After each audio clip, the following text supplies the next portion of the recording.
Ladies and gentlemen, boys and girls of the YouTube world, CJ Rose's back in the building. Welcome back to the channel.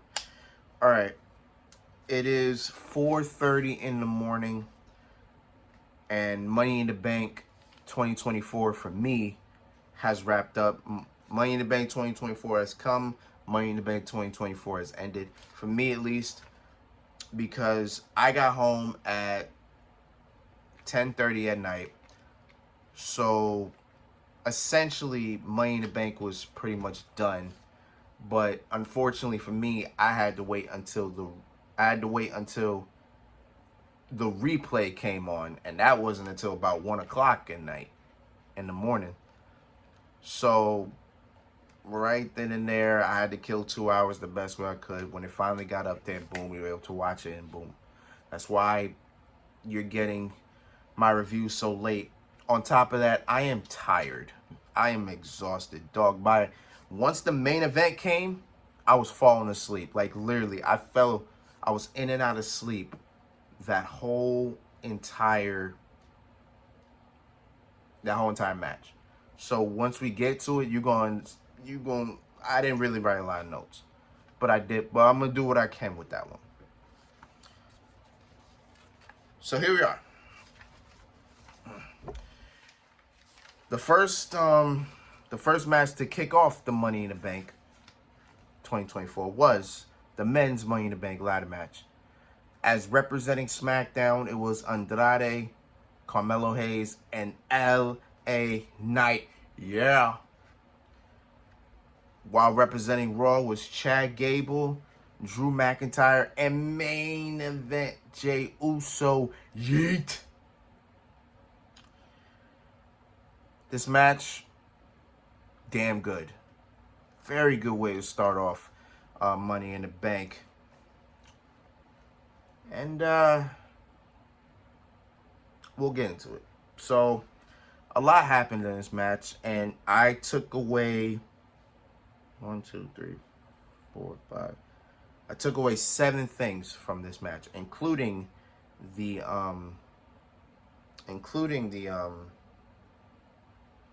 ending. Again, I'm tired. Like, I'm old, but I am exhausted. That's why I'm trying to get this done as best as I can.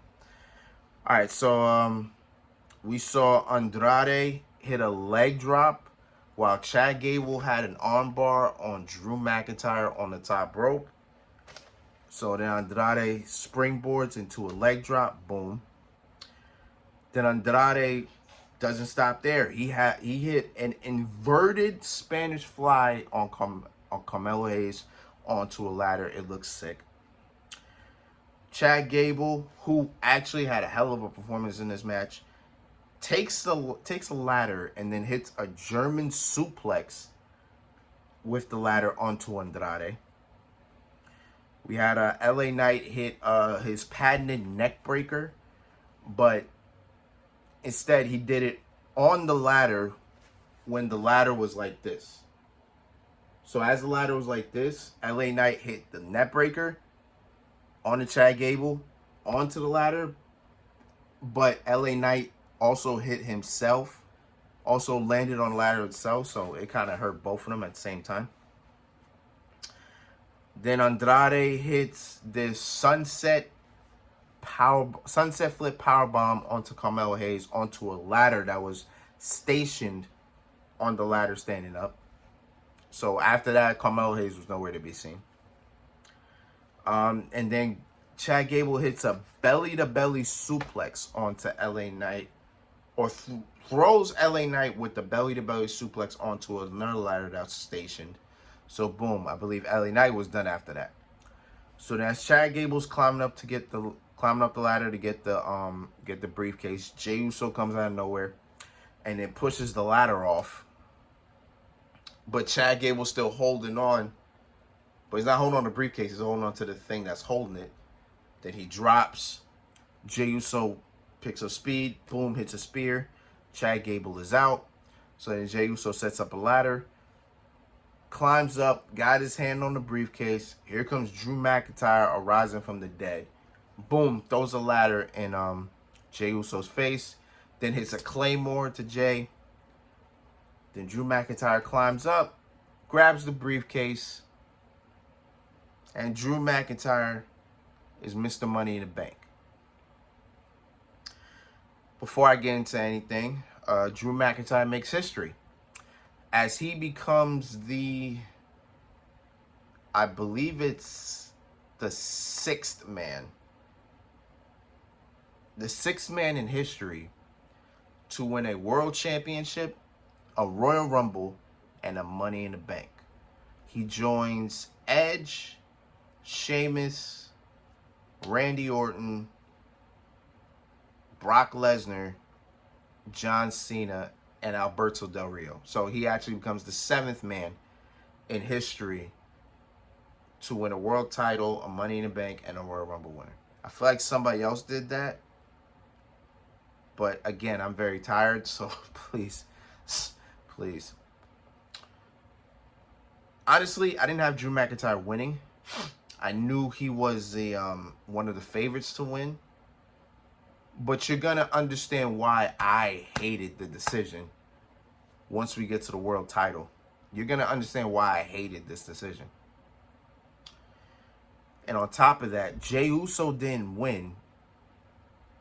Even coming into this match as the favorite, he didn't win. So I've decided that on Monday we're going to make a video talking about what's next for Jey Uso. Maybe hopefully come Monday on Raw, we got our answer to that. But right now, I think it's something we definitely need to discuss with Jey Uso. Everybody else isn't really affected. It didn't really hurt anybody's stock. It didn't really hurt Andrade. It didn't really hurt Chad Gable, even though I am kind of saddened that we didn't get to see the Wyatt Six interfere. It doesn't hurt Carmelo Hayes, even though Carmelo Hayes needs to start winning something at this point. And it didn't really hurt LA Knight, although, again, I'm a little disappointed that Logan Paul didn't make an appearance. But then again, if the Wyatt Six and Logan Paul each made an appearance, then it would just been a whole bunch of chaos, and it just been like, nah. So we kind of already know where we're going with all that, but yeah, Drew McIntyre wins Money in the Bank, and this is not the last time we see Drew McIntyre. We see him later in the night. So we'll talk about that when we get there. All right, next match. Let's get it.